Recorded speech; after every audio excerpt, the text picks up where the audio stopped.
Hey-o. I've always wanted to do that. What's up? CHGO White Sox podcast live from Nashville, the Gaylord Opryland Hotel. I'm Kevin Kaduk, filling in for Sean Anderson. I'm the head of content here on this network. To my left is CHGO White Sox community leader Herb Lawrence. Hello. And to my right is CHGO White Sox beat reporter Vinnie Duber. Fellas, how we doing today? I think we're like in hour 13 or 14 of our workday today. It's been going. Yeah, it's a whirlwind. This place is just chock full of front office types, media types of baseball. It's the World Series, in my opinion, of all these personalities. I love it here. It's great. Fantastic. I think it's all a ruse to up their coffee bills. I've spent $35 at the Starbucks shop so far today. Yep, the lines over there are very long. That is very true. Yeah, well, welcome in. We have set up here at the Opryland Hotel.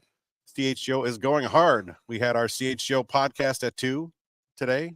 White Sox goes now. Cubs a little later, and we'll be here for the next 3 days through Wednesday, bringing you everything that there is to bring. So far, not a lot to bring, but Chris Getz talked today, Pedro Grifol talked today, and we're going to go through some of the things that they talked about and go from there. But Vinny, you are just down from the suite where Chris Getz talked, and we came in here today thinking what's going to happen with Dylan Cease. What did Chris have to say about that? Yeah, well, it's pretty slow going in general, as you mentioned earlier. I think everybody's kind of waiting to see what's going to happen with Shohei Ohtani. Obviously, the White Sox not part of that sweepstakes, but they are kind of part of one of the more buzzworthy teams here just because of Dylan Cease and the fact that he's been reported to be of interest in a potential trade by 6-7 different teams at this point. I think we've heard. So Chris Getz as kind of reflecting some of the reports we heard from some of the national guys, not really expressing any urgency to move Dylan Cease, not even saying that they really have to move Dylan Cease here this week at the winter meetings, talking about waiting for that right opportunity to come to make this White Sox roster better. And obviously it needs to get a lot better. Now, with the starting pitching market looking the way that it is, obviously there's a couple big names starting pitcher free agents out there, but there is nobody out there the caliber of Dylan Cease that has 2 years of control like he does. He figures to be one of the most sought after starting pitchers in baseball right now, and I think you that is reflected in the list of teams. Some of them really really good ones, like the Dodgers, the Braves have both been mentioned as being interested in him, and some perennial winners who maybe are coming off a little bit of a downswing too, like the Giants and Cardinals. So there's a lot of teams out there. Let's think about the Baltimore Orioles. Obviously, you have the top ranked farm system in baseball, which I know White Sox fans are excited about, but yeah. Listen, I think you saw some reports that were kind of reflected in the way Chris talked about Dylan Cease today and saying, hey, Dylan Cease is one of the best pitchers in baseball. He's probably at the top of the market, but we have no urgency to move him. In fact, it was asked, are you guys close on anything? And he said, not really at all. Do you think that, of course, what he said rings true because he doesn't have to. It's no obligation for him to have to trade Dylan Cease. And, one of the best pitchers in the game shouldn't just be traded because of reasons. But do you think this is, he hasn't, of course, heard what from other teams, the exact package that he finds amenable? Do you think this is just posturing and like negotiating through the media? Or do you actually think he's just like, I don't want to trade Dylan Cease unless you come to me with the proper offer, I'm good. Yeah, I mean, I think if Chris Getz got an offer that he thought was the one that made the White Sox better, that accomplished so many of the goals that he is setting out for himself and trying to improve this team and really make over this entire organization, he would have traded Dylan Cease already. But that hasn't happened yet. And so I don't think this is just, sitting back and waiting and saying, all right, will you bid higher? Will you bid higher? I think this is him just saying, in his opinion, because we have seen that in the reports that, hey, maybe once Blake Snell signs, maybe once Yamamoto signs, now we're talking about teams getting a little more desperate and those offers become more to the White Sox liking. That was going to be my question. Do you have any sense personally, is there a chip that needs to move before the Dylan Cease market heats up? Whether that's Snell or Yamamoto or... Maybe Yamamoto probably would be the one. I saw some just a clip from MLB Network earlier that was posted on the internet, in which you have the hosts and the folks that were talking on the channel saying, "Ooh, do I want Dylan Cease more than I want Blake Snell? Ooh, I don't know," kind of thing. And if that's the case, you could say that after Yamamoto, maybe Dylan Cease is the next best starting pitcher on the market, and so maybe that is the one guy that needs to fall, or maybe just the ball needs to get rolling. That could be the only thing too. And right now we're in a holding pattern here because not a lot is going on. The only signing today, the Milwaukee Brewers and Joe Ross, unless something happened in like the last 3 or 4 minutes that I don't know about. But Joe Ross, a guy Wade Miley also went to the Brewers. I'm sorry. Okay. The Brewers are making moves. Brewers can go home now. They're done. They're good. They got their manager, which I heard Pat Murphy speak earlier. But this is like at a standstill. I was thinking today would be like explosions.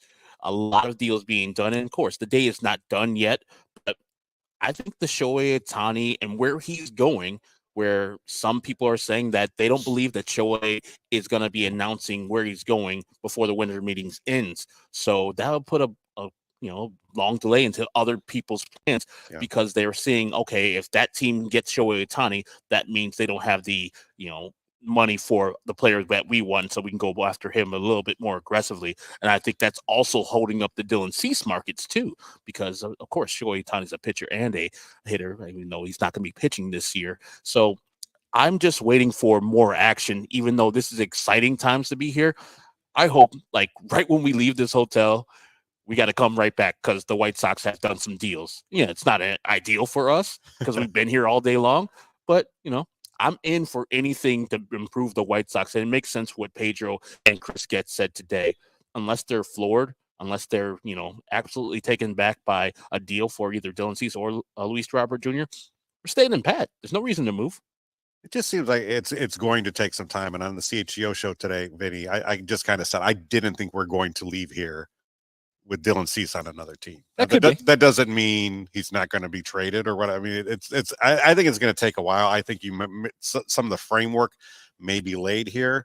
I just think things need to develop because one, you can spend a lot of money and write a big check for Yamamoto or somebody else, or you have to decide, okay, I'm going to have to part with prospects that I maybe don't want to part with, but then I do get the cost certainty of Dylan Cease. And not only the cost certainty, you kind of also know what you're getting with him from a innings and strikeout standpoint as well. Yeah, I mean, I think there's a lot of upside to Dylan Cease that a lot of teams are probably very intrigued by. But I think you're right. Chris Getz even said the phrase, there's a pace to these things. And I think maybe that's kind of a better way to think about it, in that, you have to keep pace, kind of, right? I mean, it could be, if nobody's doing anything else, why would he fly off the market all of a sudden? But tomorrow, maybe Yamamoto gets signed. Maybe Blake Snell gets signed. And all of a sudden, boom, boom, boom, boom, boom. Now you've got, a line of people at Chris Getz's door, banging on it saying, we want Dylan Cease. So any number of things could still happen. We're on day 1 of 3. But I'm not sure that deal will happen this week. But all signs point to it happening at some point this offseason. So this is Chris Getz's first turn doing the suite life. This is his kingdom right now. Now I should say we weren't in the suite. We were in a nice vestibule off in a hallway somewhere. So I just want, hey, listen, it's all about reporting the accurate details, right? So how is he doing? Like what else did he have to say? And do you feel like this, he's talking about a plan? And yeah, absolutely. I mean, listen, I think it's very similar to the thing we've heard from Chris in past media sessions today. A lot of generalities kind of about, hey, this is what the White Sox need to do to get better. And it's a lot of things. And this is what we want the White Sox to be. And that's a lot. There's going to be a lot of work to get going before that is accomplished. So you ask about the off-season to-do list. It's long, and I don't think that it's all going to get done in a week. I would argue it might not be able to all get done in an off-season. This absolutely is not. Even if we are talking about moves like Paul DeYoung, which is clearly a 1-year move. Some of those guys that were acquired in the Aaron Bummer trade, those aren't foundational pieces more than likely. We'll see what happens, but he is holding steadfast to what he said when he took the job at the end of August, which is there are no untouchables, right? And I mean, I think that even includes a guy like Luis Robert Jr., who, you know, is probably not going to get traded. In fact, Chris Getz had some pretty strong language to suggest that he is not going to be traded. But this is a good quote. Yeah, I can quote it right here. He said, Luis Robert is a very difficult player to move and expect that your club is going to get better because of it. That being said, there might be a club out there that is willing to offer something that you feel can help you immediately and in the long term. But we're talking about one of the best players in baseball, and we're very fortunate to have him with the Chicago White Sox. So I have a tough time seeing him wearing another uniform next year. And I think that's what we expected on that front, right? It was, listen, you know, people say, oh my God, there's no untouchables. Oh my God, there is a non-zero chance that the White Sox trade Luis Robert Jr. It's breaking news. I think it's Chris Getz's job description. He has to listen to everything that comes his way because, as he said, there might be some team that wows him, that works in a way that the White Sox really do position themselves much better than they are right now.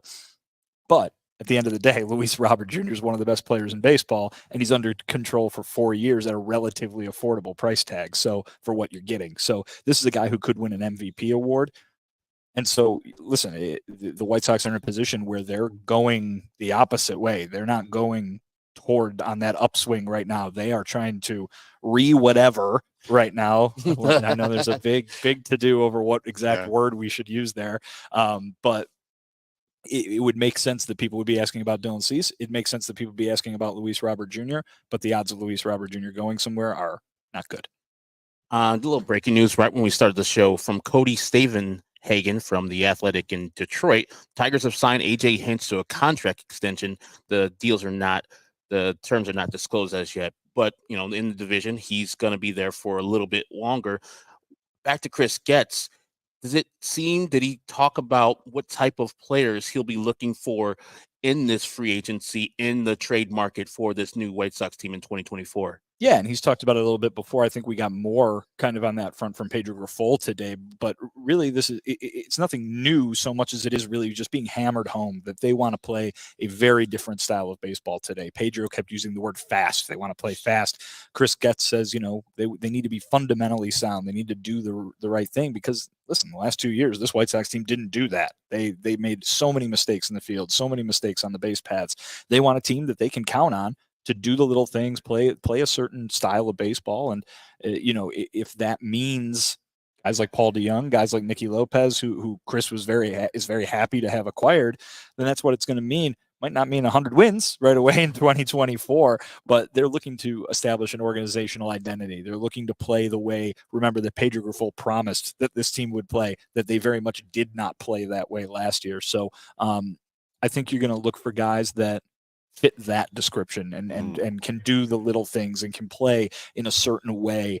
That is probably who you need to kind of start circling on your board. And I'll mention another thing too, if you want to talk about that from the standpoint of a potential Cease trade. Remember back at the GM meetings, Chris Getz said any potential Cease trade is going to need to address the starting pitching need, which is already pretty dire, even with Cease on the roster. If you trade Cease, that is not a good shape for your pitching rotation. So I think any trade that you're seeing, if you're going to go through and look at the Orioles top prospects, at the Dodgers top prospects, at the Braves top prospects, a lot of people want to pick out the foundational, guy who's going to be hitting third for the next 20 years or whatever. Look at the pitchers because that's what they need, and they need a lot of. And now Joe Ross and Wade Miley are already off the market. So we're going to get into a lot of the Pedro Grifol sound. We have that coming up. Any other bold names that came out of Chris Getz's mouth today? Not really. I mean, I think they are going to go get a catcher. It sounds like, all signs are really pointing to them going to get a catcher.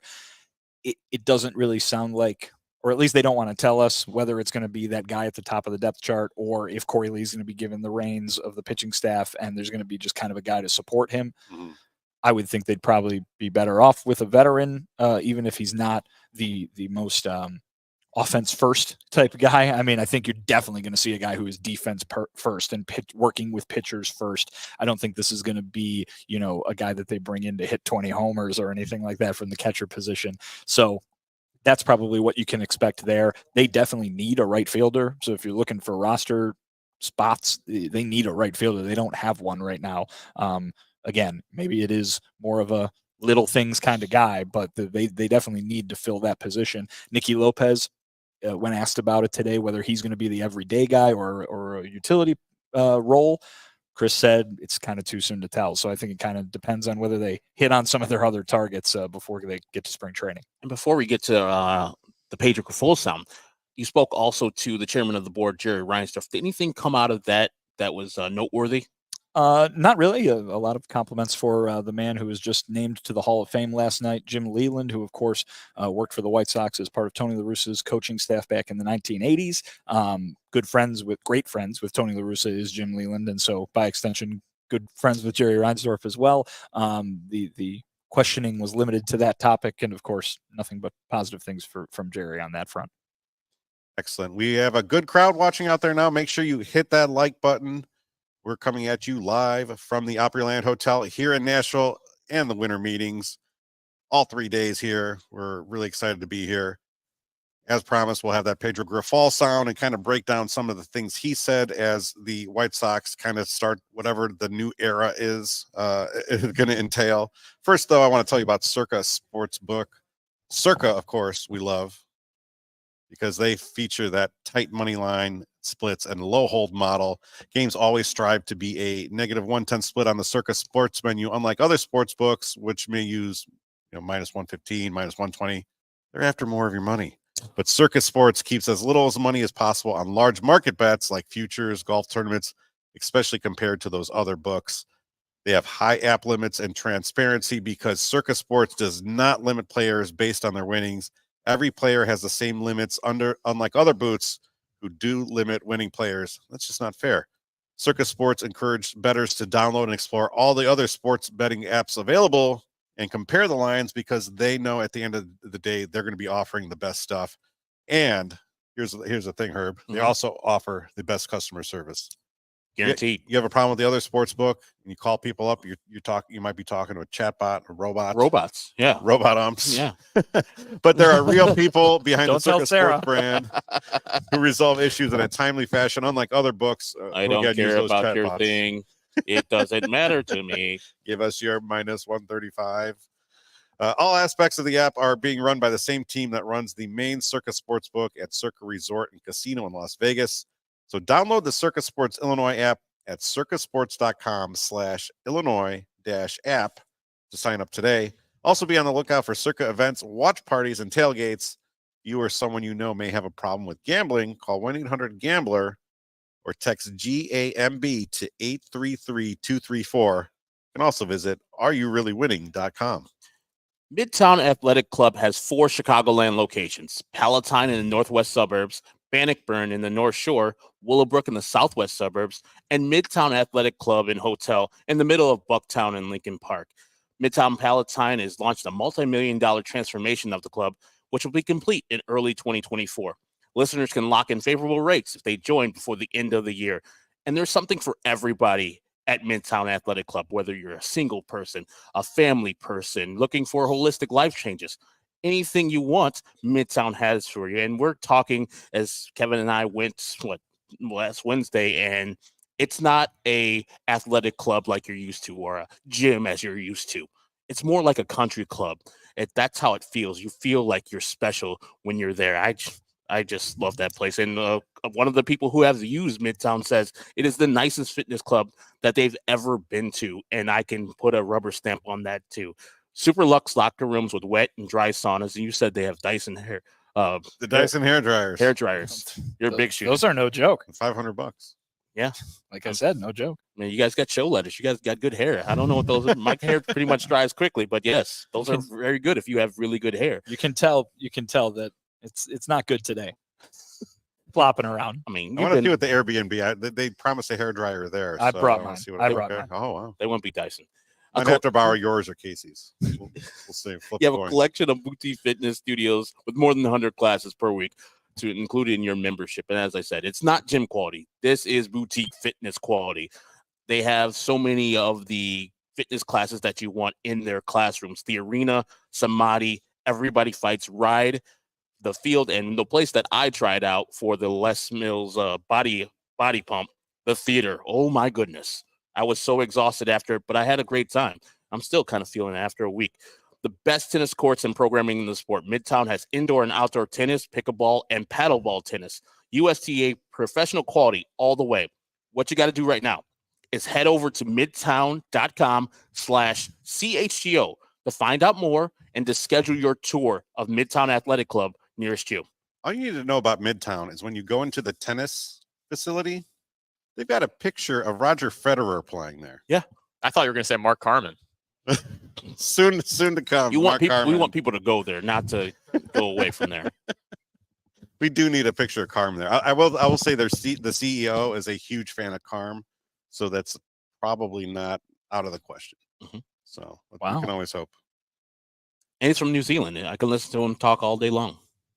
Yeah, he used to own a rugby team. Yeah. Run a rugby team. He built a rugby stadium. Guy's got a great life, and he was just sitting there talking with us all day long. It was great. Good dude. All right, back to White Sox baseball. Pedro Grifol addressed the media really not that far from where we're podcasting from tonight, just on the other side of this wall. It was a pretty big crowd, a lot of people here. It was a little hard to make him out just because there was so much activity. But Steven went into the tape and chopped a lot of things up here and really took about 15 minutes of audio and boiled it down to about 4 minutes. And from there, we've got 5 clips. So we're going to play some short clips and kind of go from there and just comment them as we go along. But first up, Steven, Pedro Grifol addressed just kind of having players that other teams want, whether it's Dylan Cease or Luis Robert Jr., how they approach that in this offseason. I think we're in a great spot. We got some players that are really talented. And we're not going to just move them to move them. It has to make sense. These guys have proven it at the major league level. And if it makes sense for us, and Chris and the staff will pull the trigger. If it doesn't, then we'll wait for the right time. But being able to have those players as a part of our organization and have those options is something that we're always exploring to make us better. Not just make us better now for 24, but make us better for 24 and beyond. All right. So Herb, initial reaction on that, basically kind of talked to, I don't think it's too much of news of what he said, but he feels like they're in a good spot. Yeah. And I think he spoke before Chris, but they seem like they're in lockstep. That's good for the general manager and your manager to be on the same page. It seems like they're in cahoots with, hey, we're here to deal if it's possible, but we have no obligation to deal. And that's a good thing for the White Sox to go into this winter meetings with an open mind, but also understanding they have some great value and some great assets that a lot of teams would like on their team. And if those teams don't come to play ball, they could just sit there and on their hands and just chill out because we don't need to trade them. So I'm glad that Pedro said that. I'm glad that Chris said that because the reports that had been coming out weeks before, and of course it wasn't from them, so you can only take it with a grain of salt, that had them, imminently trading Dylan Cease or, listening to deals for Luis Robert, et cetera, et cetera.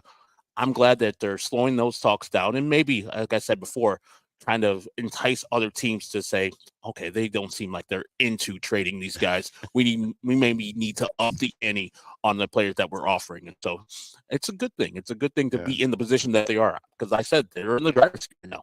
I'll ask you that though, Vinny. How much can the White Sox really play the hard to get role here in the offseason? Well, I think they can play it a little bit because they really only have 1 or 2 guys that other teams are going to want, right? I don't think the idea is that oh, well, we don't need to trade any of these guys. We'll be just fine. Obviously they're not just fine. Right. They lost 101 games.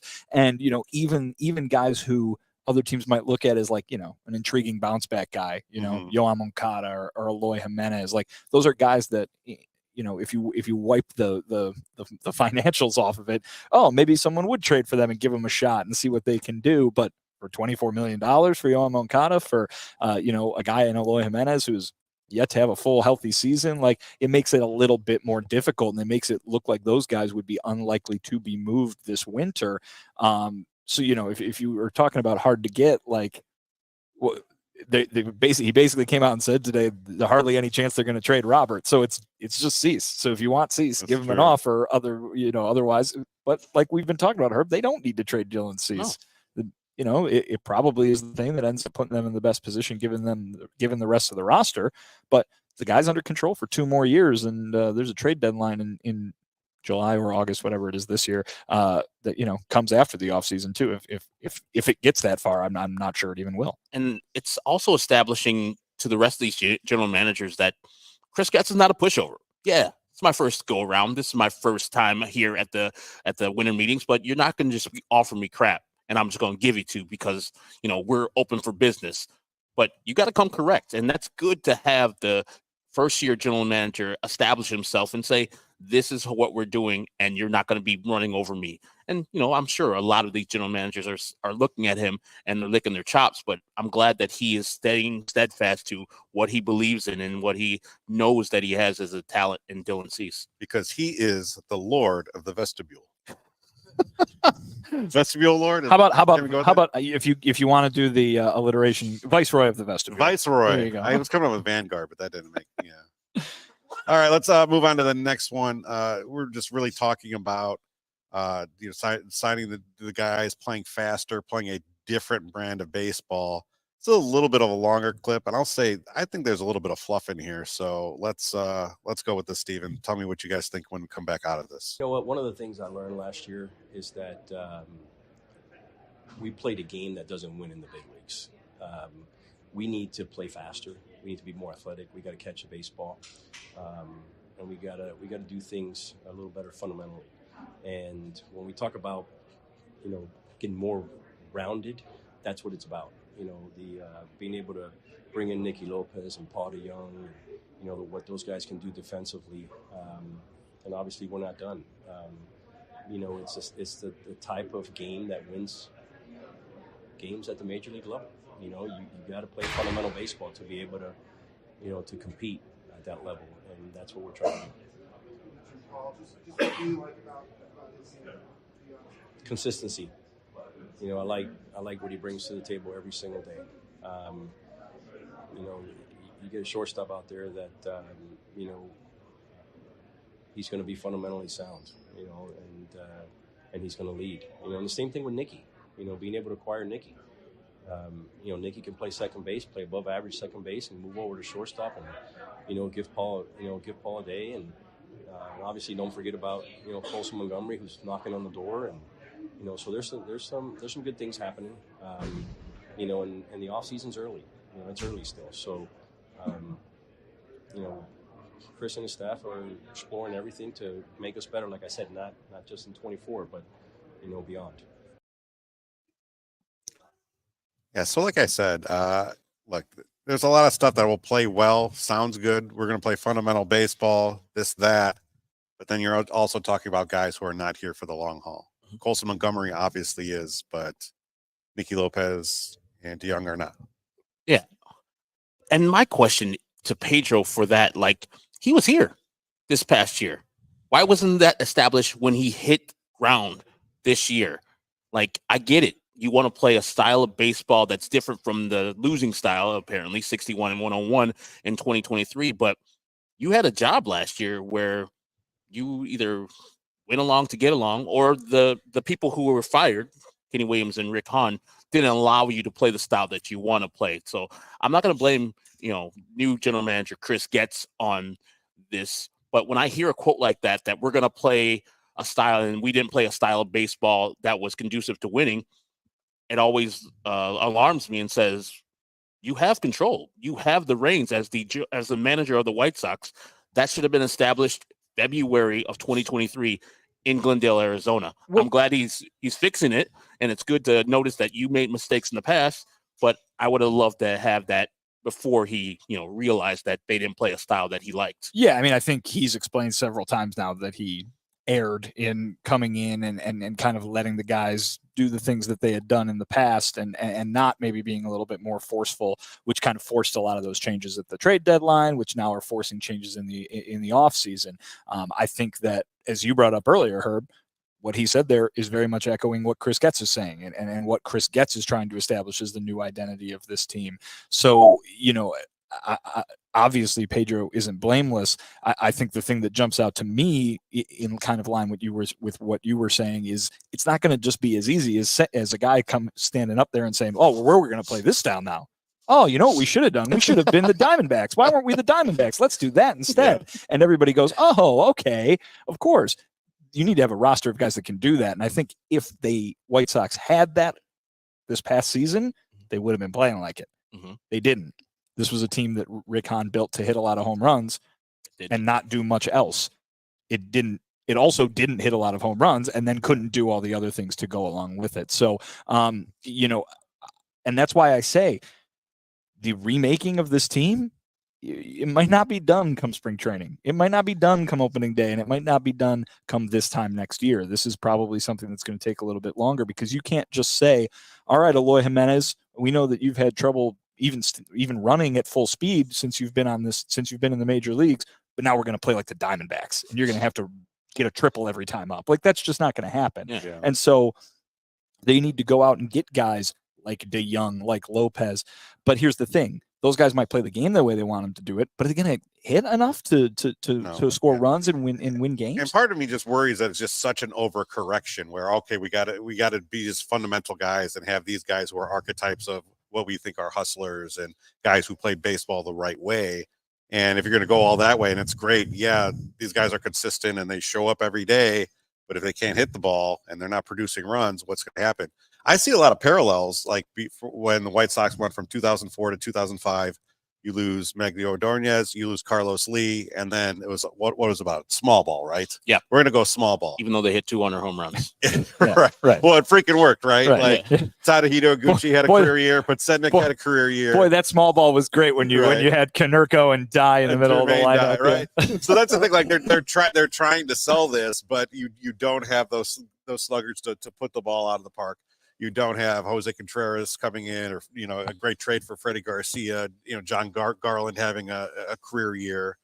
To me, I hear that quote and I think, okay, well, that's good if you stay the path and you identify those players who are out there. But to me, it's just saying this is not about 2024. This is about 2025 and 2026. So if there's any mistake whatsoever, that pretty much clears it up. I'm sure they're probably going to brush back and say it is about 2024, even though we might not be the team complete at 2024. They want to establish that identity now in 2024. But when you talk about people like Eloy, and I hear the quotes that Pedro and Chris say, I don't know if he fits into that once you play, which we'll get to the clips a little earlier, once you play faster, more to play more aggressive type of stuff. We got a special guest coming up soon. Special guest. Oh my goodness! Surprise! Look at this. We're gonna put the White Sox fans.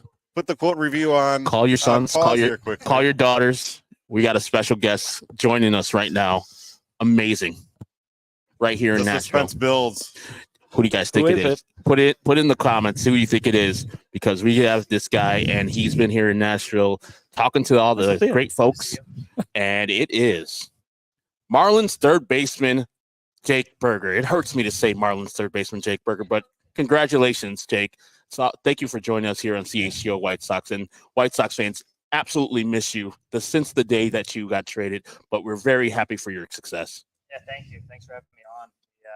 I think the thing I want to tell White Sox fans in general is kind of what I echoed in the video I posted in October, is just how many relationships and how many people I've met over my time with Chicago, and I'm always going to be grateful for every single relationship I created there. So thank you for everything, and I appreciate your guys' support throughout the Marlins push for the postseason.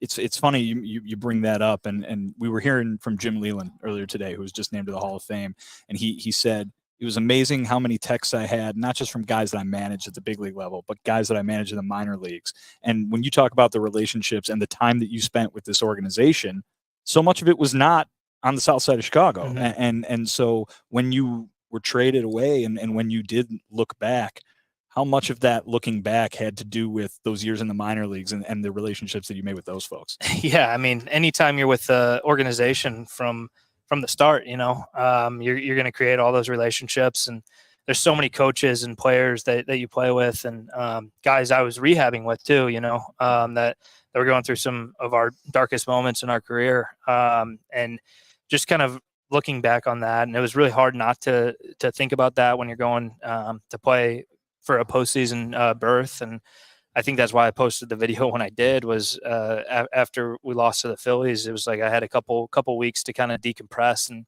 think about just every special moment, every terrible moment, every moment really, and just reflect on everything. And it was really special. And the fans in Chicago have always been super special to me, and just how positive they were through the worst moment of my career. And it was just, I can't help and just have a special place in my heart for everybody. What were August and September like? I think a lot of people, at least back in Chicago, saw that quote you had after one of the big wins that the Marlins had, the most fun you've ever had playing baseball. It looked like it. It looked like you were having fun. What were those 2 months like as you guys made a push for the playoffs that ended up being successful? Yeah. I think, you look at the 21 season when we went to the ALDS, it was different because I wasn't I made my debut. I played for a month that season. So I wasn't really a big factor in terms of us getting to the postseason. Then I was on the taxi squad. I wasn't on the playoff squad. So it was interesting to go to Miami, where I know I'm going to have a chance to get to the postseason and be on that playoff team and be a middle of the bat order for them. And, I think it was just having that emotion of, we're 2 months away and we could be, pushing for who knows, the sky's the limit at that point. So that it really was just crazy going over there and realizing that you're losing some friends, not really losing friends, but you're kind of getting cut off of them because you're not really talking to them every single day in the clubhouse, and going to make new friends and, having as much fun as you can with them, and help what they started in spring training to, push it across the line. We're getting a lot of live comments from White Sox fans, and they're excited to see you. Brewhan Luke says, "Oh man, hi Jake, I miss you." Fred says, "We love you, Jake. Congrats to you and your family." Brian S says, "Mustache game on point." Thank my wife. Sir Thomas says, "Please tell him Tottenham sucks." Wow. And Sir Thomas wants to know, have you met Messi yet? No, that's definitely on the docket for next season. David Beckham, Messi, everybody down there. So I'm excited for that. Yeah. And Jake, we're talking today, of course, the rumors mill about the White Sox is about Dylan Cease and maybe he getting traded. You're a person that's gone through that. We sometimes forget the human element of getting traded. I remember you guys were in Texas, and then you get traded to the Marlins, and you pretty much go down there and then have to go right back to Texas. You, your wife, your young child. How does that on a family? I know that it's great that you were at the Marlins, but also this is the club that you grew up with. How was that to deal with getting traded for the first time? Yeah, it's really interesting, just kind of all that goes into it. Just from getting new numbers from the clubhouse manager and getting a new travel secretary number, and just being able to coordinate and create a relationship with them. And, obviously Ashland and Brooks were with me in Texas, and I called them. I'm like, all right, we got to pack up the room. And, fortunately we were coming back to Texas in 36 hours. So we were able to leave some of our suitcases in the hotel. But I really couldn't have done it without Ashland, being there as a rock, and, just being able to be there and support me, and take care of all the stuff that's outside of the game, and just be so strong for me, and just let me go out there and play my game. And so it's definitely a whirlwind. I think in-season trades are a lot tougher to come to terms with, because it's the next night you're playing in a game, and with a different color, different number, different coach, different manager, so it was definitely it's definitely a lot harder in season than it is out of season. But anytime you're going to a new team, it's definitely tough. How did it go down? Is it like, did you know how it was going to happen? Like, was it something like you pictured, like, if I ever got traded, this is what's going to happen? Or No. I honestly, like, it just kind of happened so fast. You know, you think it's methodical and it's like, hey, we're thinking about trading you here. But when you get to the deadline, you know, I think you can have those talks in the offseason. It's like, you know, some guys in the front office will, you know, reach out and say, hey, like, this is what we're thinking. Whereas I think the middle of the season, it just happens in a split second. And it's like, all right, you're on a plane to Miami. Like, thanks for everything. Like, try and thank as many people as you can. And you don't want to forget anybody because you are so grateful for everybody that's in place to support you. And then you're playing in a game the next night. 2 weeks, within what, 2-3 weeks after you got traded, the guys who made that trade were gone. So much change just in that 1 month, and certainly in the time since for this White Sox organization. As you look back, how did you kind of watch it get to this point, at least in 2023? Obviously, as we were talking about, it's a several years of memories for you with this organization. Not something that you look back on not fondly, but in 2023, how did it go from the expectations you guys had in the spring to what happened in August? Yeah, I think there were a lot of injuries, and you know, it's really tough when you do have injuries to keep that cohesive core. I mean, you look at the Braves, and I mean, they relatively stayed healthy in their lineup the entire year. And so, you know, anytime that happens, and it's just it's tough. Baseball's a tough game, and you know, couple games don't go your way, and you can get discouraged very easily. And you know, it snowballs from there. And same thing with, you know, the Rays when they were winning every single game. It's like it's a game of just ebbs and flows, you know, where if you're riding a hot streak, it's really easy to show up and it's like, hey, we're winning. And you know, when you're scuffling a little bit, it's tough to you know, try and get through that, because the game's a beautiful game, and you know, it's definitely a game of karma, and it'll come back to bite. We've heard from guys before who have been traded or just changed teams for the first time that, oh, wow, there's another way of doing things. Organizations do things differently. You're someone who spent years probably thinking, well, this is the way it's done. And then you get to see a new way. What has impressed you about the way the Marlins do things, be it in the clubhouse or the relationship with the front office or really just anything? Yeah, I think it's just every single organization has their own way of doing things. And I don't think it's true just going from Chicago. I think it's going from Chicago to LA or LA to Miami. You know, I think every single team's going to have a different culture, a different vibe. You know, surface level, I think the biggest difference was getting Cuban coffees in the clubhouse before the game. But you know, well, you'd think with Yohan and Luis in there, you guys could get. I know that's. I want to text one of them and be like, guys, you guys have been hiding this from me. Like, I could use a few of those right now. So what brought you to the winter meetings today? I was going to go on MLB Network and with a couple of my buddies from my agency, Brandon Lau and Vinnie Pescantino. So we have a good relationship, and you know, just shoot the crap up on the big stage. And you know, it's also, you know, such a close drive for us that we wanted to see all the hoopla of what the winter meetings are and all the conversations you have and all the people you see. So you know, I'm glad we had this opportunity to come here. Awesome. We appreciate you stopping by the set. It's a real stand-up thing to do, and as evidenced by the chat, everyone misses you here. Yeah, well, I'll always be grateful for every single White Sox fan out there. So thank you for being such big supporters. Cool. Thanks, Jake. Yep. Jake, great seeing you, man. Good seeing you. See you, sir. Thank you. Yep. Awesome. Jake Berger. All the best, Awesome. Jake. Absolutely awesome. That was fun. Like, you root for people like that for the success, not only because of the good story, because of the multiple Achilles tears and him coming back from that. And remember, in the 2020 season, he was kind of down because, you know, there's no playing in the minor leagues. There was no minor league. So the White Sox let him go to independent ball. And then, you know, through those years of just toiling through the major leagues, remember, at the beginning of this year, he didn't make the major league club. And so from not making the major league club to hitting 34 home runs in the season, you got to cheer for a guy like that. Family is awesome. Like his wife, Ashlyn, and his son, Brooks. It's an awesome family. And I'll be forever cheering for the person that is Jake Berger, even though I thought the trade was all right, even though because he gets to go and be Jake Berger instead of toiling on the White Sox and not playing as much. I like the Cuban coffee line. And you're down in Miami, right? That's where you get them. Hey, the numbers in Miami also awesome. like 300. Was on base a lot, slugged a lot, much better than the numbers here in Chicago. Smaller sample size, though. Yep. Hey, it's getting easier for businesses to switch to electric vehicles. Is it really? Okay. And that's something we can all get behind. Yeah. So I was startled a little bit because usually Sean will be like, okay, now it's time for an ad break. But you just, Well, I have a different way of doing things than Sean. I'm just getting used to it. Hey, That's all. But I don't telegraph the ad reads. I don't want people just hitting that thing. I see. Yeah.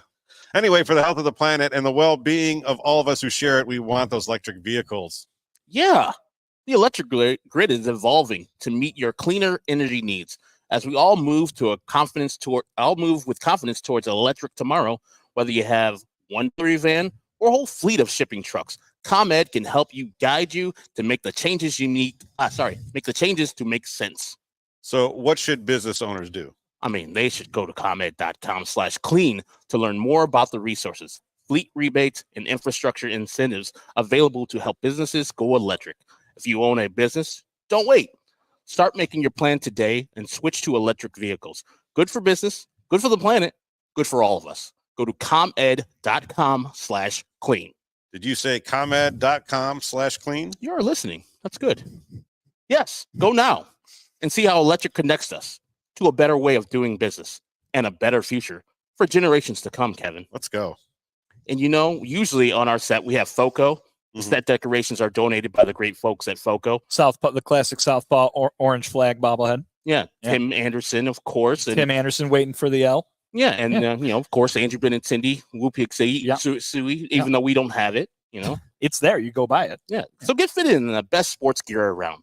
Hoodies, shoes, signs, bobbleheads, everything in between. And it's not baseball season anymore, even though we're here at the winter meetings. It's always baseball season, Herb. You can get your Aloha shirts, straw hats, polos, bags, everything you need for a game.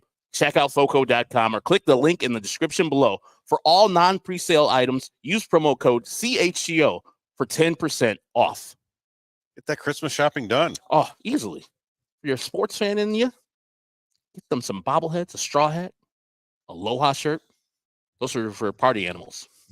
So should we go back to talking about Pedro's comments, or should we just look ahead to the 2024 Marlins season? I'm hyped. Man, what a great man. Awesome.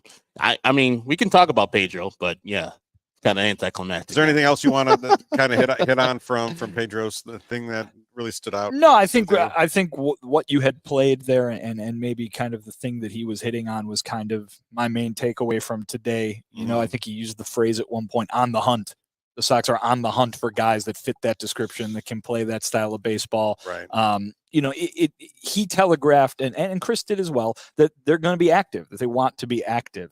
That doesn't necessarily mean they're going to be active at the top of the market or all boom, boom, boom right away. You know what I mean? This could be January. This could be spring training, and we're still talking about guys that they could be on the hunt for. But listen, they want a certain type of player. They want a certain type of style.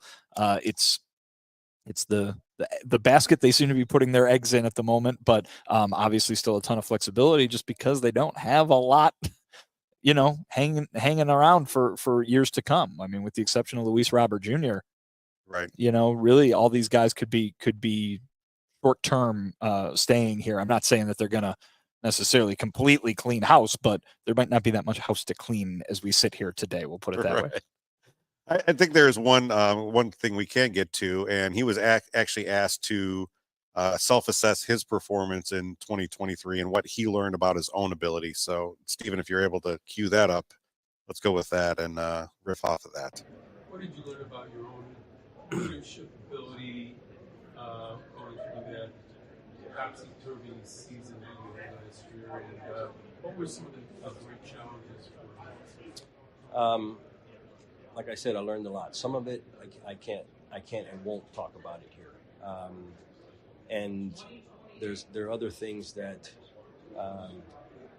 that I learned that I can share. A lot of this job doesn't pertain to baseball. It just pertains to management.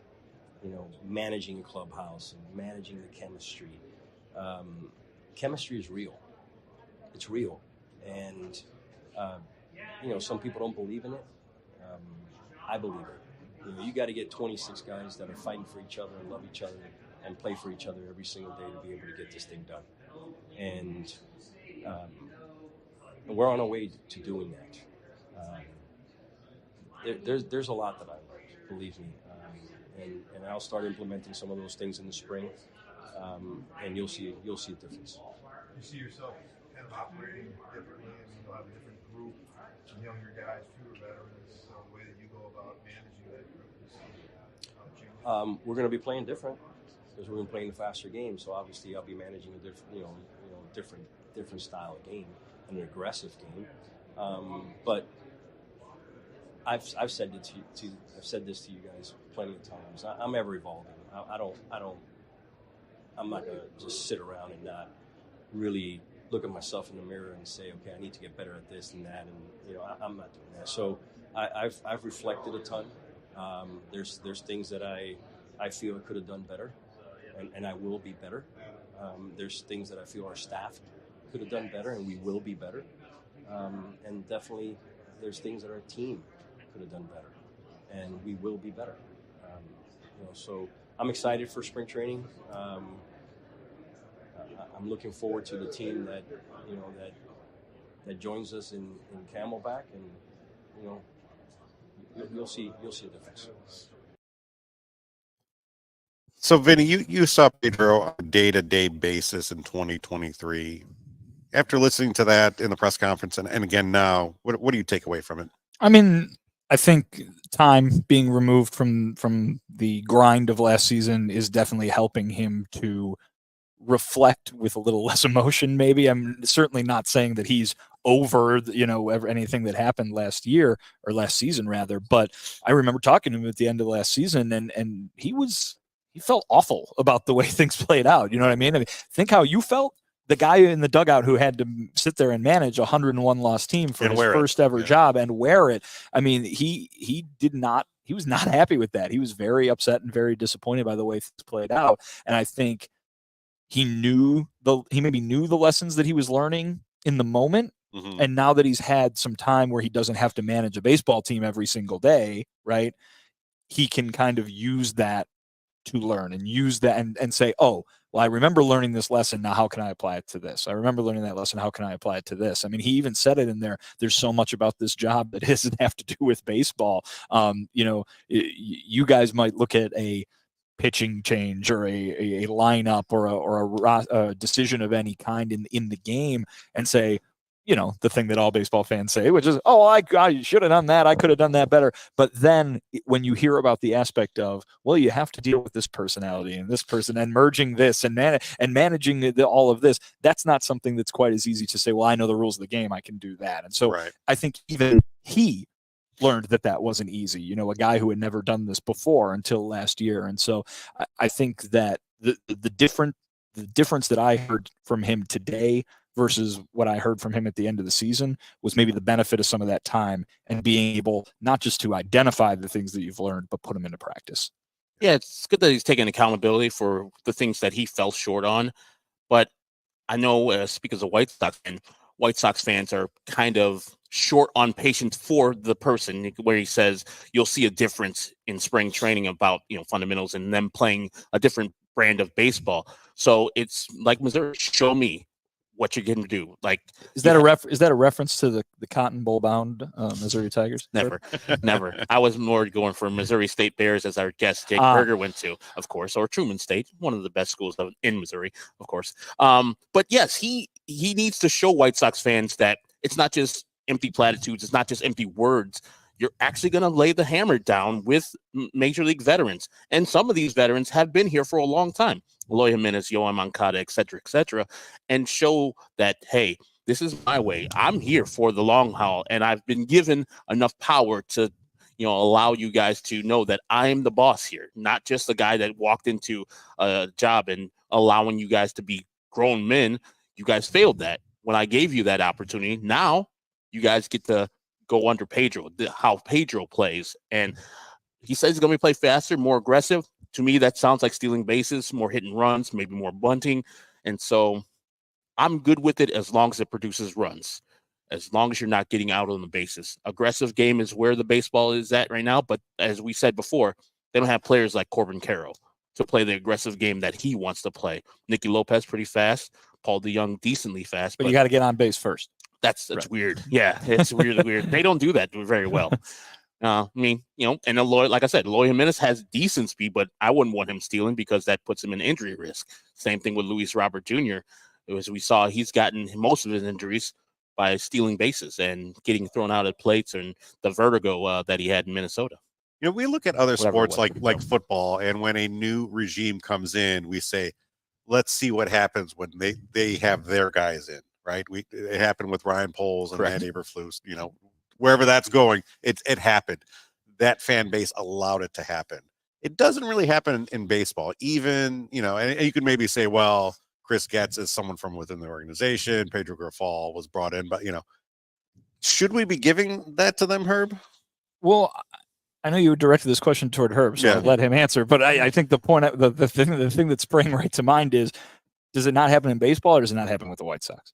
I don't think it happens in baseball. Okay. Do you? I don't know. I think sometimes it does. I think the thing that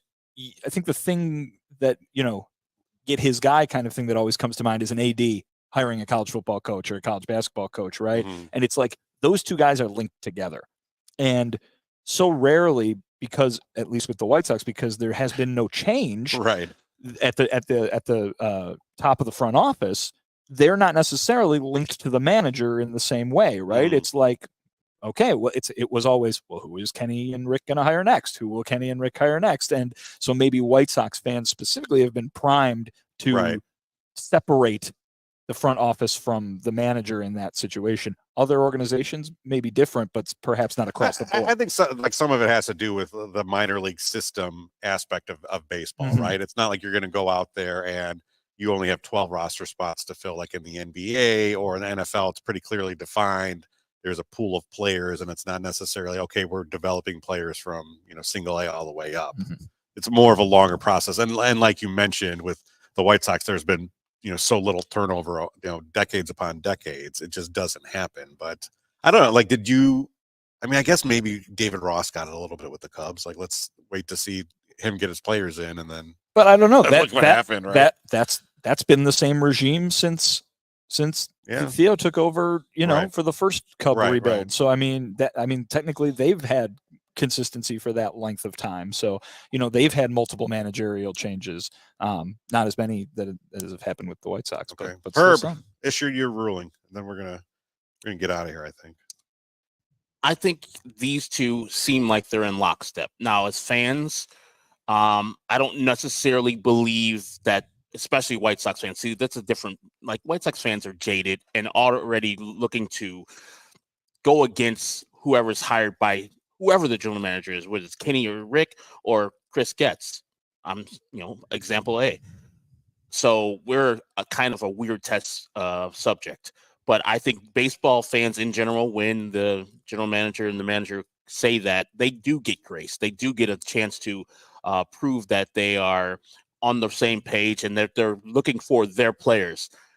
I think if Chris Getz and Pedro Grifol look like they are in lockstep, I know White Sox fans don't want to hear this. They're not going anywhere.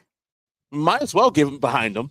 This plan might as well work, because otherwise you're just going to be fighting against what they're going to be doing, and they don't look like they're going to be going anywhere. I know Chris Getz ain't going to the damn place, and if Chris Getz likes Pedro Grifol and what he's doing, and they have a plan, which seems like it's years of building, he's not going to go anywhere. So yes, it's a bad feeling as White Sox fans when you have been beat over the head time and time again with, oh, we're going to do this, that, and the other, and it doesn't happen. But I would say either go along to get along or be bitter, as Steve Stone said.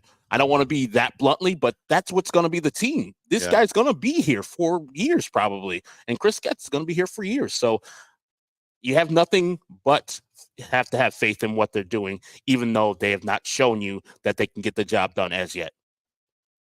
It's the definition of faith right there. You got to have faith. Faith, the faith, the faith. All right. So you guys usually do an icebreaker off the top, right? Yeah. Can we do one at the end? We're here. Sure. Okay. I'm going to put out this question. I don't think either of you were you in my car on the way over here? No, I was in Vinny's car. Okay. Will you visit a Waffle House before the end of this trip? No. It doesn't sound appealing to me. Bad food, people fighting, What's that bad? loud. Food? It's greasy food. Also, I guess you don't like greasy. why don't you just go to like a good breakfast place? Why do you have to go to a fast food restaurant? We're here multiple days. Yeah, exactly. We're south of the Waffle House line. No, I don't know. I'm not going to some fast food place. I'll go to a local establishment. So apparently just me and Cody at Waffle House. There you go. I mean, Cody's you could go at Cody's 3 o'clock in the from the morning. sticks. couldn't We you? might do that too. You know, I'm going to be fast asleep. I'm from Chicago. I got real food, and people yelling at me and throwing out bad food, not my cup of tea. If I wanted that, I would go to Ed Bevick's. Fred wants to know best food so far in Nashville. Fred is under the impression that we've been outside of the Opryland Hotel so far. I don't. If Classic Nashville diner, Cinnabon. yeah, Luke says Cinnabon. literally the only thing I've ingested today is an Auntie Anne's pretzel. I had a cup of pretzels from Auntie Anne's. Look at you guys. I don't want a pretzel. Just put a whole bunch of pretzels in a cup and I will eat them.